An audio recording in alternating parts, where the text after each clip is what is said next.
शिवसेना ठाकरे गटाचे नेते अखिल चित्रे सध्या आमच्या सोबत आहेत. अखिलजी, आज सकाळी संदीप देशपांडे यांनी प्रेस कॉन्फरन्स घेऊन ठाकरे गटावर अनेक आरोप केले आहेत. त्यांनी सांगितले आहेत की बॅनर लावून किंवा काही बोलून होणार नाही. काय प्रतिक्रिया तुमची?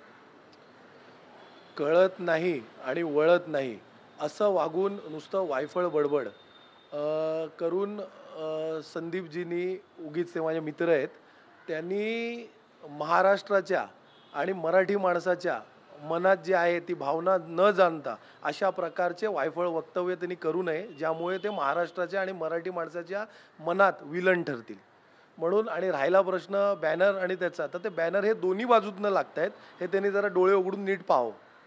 उगीच नको ते त्यांनी टाळावं असं वक्तव्य.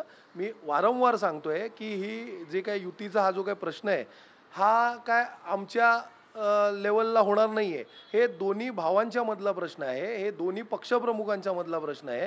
तर ह्याच्यामध्ये आपण बोलायची काही आवश्यकताच नाही आहे. आणि ते देखील आपण जे बोलत आहात ते वारंवार आपण नकारात्मक भूमिकेतनं बोलत आहात. आपण वारंवार आज देखील आपण पाहिलं तर आपण उद्धव ठाकरे साहेब असतील, आदित्य ठाकरे साहेब असतील, त्यांच्यावरती नकारात्मक भावनेनी व्यक्त झालेला आहे. तशा प्रकार त्या उलट जर आपण पाहिलं तर शिवसेनेत कोणत्याही पदाधिकाऱ्यांनी किंवा नेत्यांनी सन्माननीय राजसाहेबांबद्दल किंवा मनसेबद्दल अशा कोणत्याही प्रकारची नकारात्मक भावना जेव्हापासनं सन्माननीय राजसाहेबांनी त्यांच्या पॉडकास्टमधनं व्यक्त केली होती की महाराष्ट्र हा खूप मोठा आहे आणि महाराष्ट्रासाठी आमचे वाद किरकोळ आहे म्हणून एकत्र यावं, त्यानंतर सन्माननीय उद्धव साहेबांनी लगेच प्रतिसाद दिला.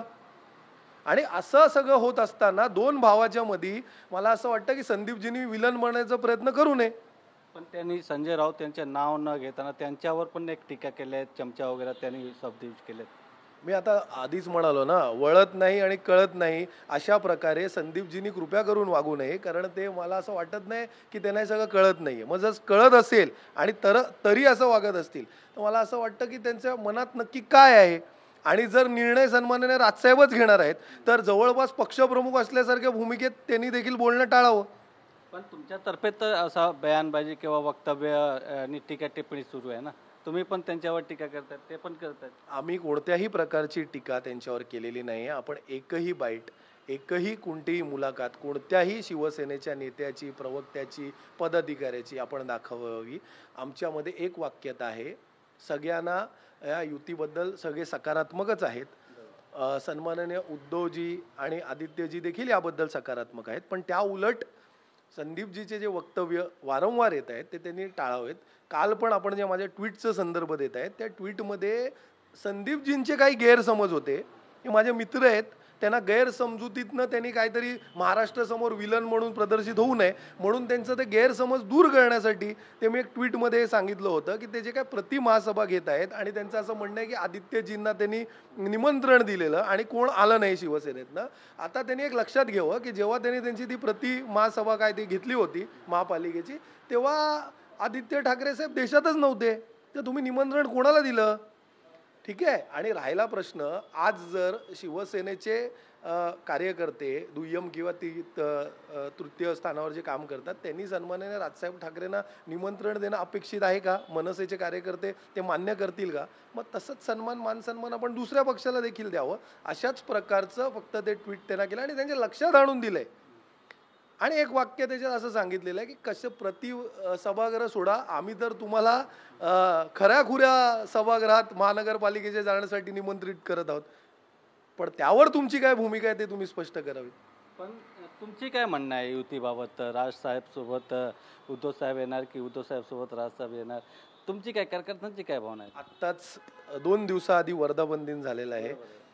आपण सगळ्यांनी ऐकलं असेल, सगळ्या माध्यमांसमोर, महाराष्ट्रासमोर, देशासमोर उद्धव साहेबांनी काय सांगितलंय? उद्धव साहेब असं ठामपणे म्हणालेले आहेत की जे प्रत्येक शिवसैनिकाच्या मनात आहे, जे महाराष्ट्राच्या राज्याच्या मनात आहे, ज्या हे प्रश्न निर्माण होत आहेत की 2 भाऊ एकत्र येणार का, 2 पक्ष एकत्र येणार का, हे असं वाक्य सांगून यापुढे ते असं म्हणालेले आहेत. म्हणजे आमच्याकडनं स्पष्टता आहे आता ह्याच्यावरती सन्माननीय राजसाहेब ठाकरे हे मनसेचे पक्षप्रमुख आहेत, तर मला असं वाटतं ह्याच्यावरती खुलासा हे दोन पक्षप्रमुखांच्या मध्येच होणार ना. ते काय मी म्हणून काय बोलून किंवा संदीपजींनी काय म्हणून, पण फक्त म्हणणं एवढंच आहे की वारंवार नकारात्मक भूमिका त्यांनी मांडू नये जोपर्यंत त्यांच्या पक्षप्रमुखांची कोणतीही अधिकृत भूमिका येत नाही. कारण त्यांनी पॉडकास्टच्या माध्यमातून सगळ्या चॅनलवर ते प्रदर्शित झालं, त्यांनीच सांगितलं, पहिली भूमिका त्यांनी घेतली, त्यानंतर प्रतिसाद उद्धव साहेबांनी दिलं.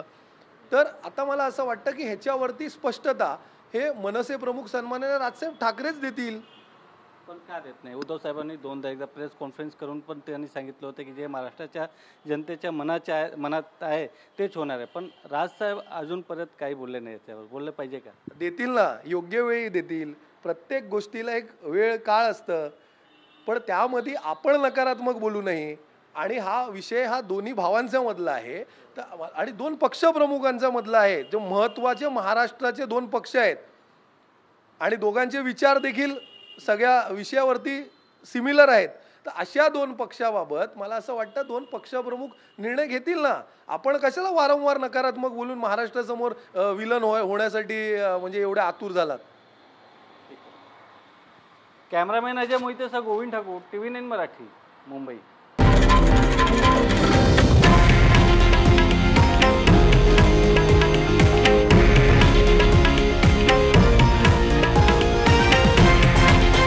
हे आहे देशातील नंबर 1 न्यूज नेटवर्क आणि आपण पाहत आहात TV9 मराठी, एकमेव.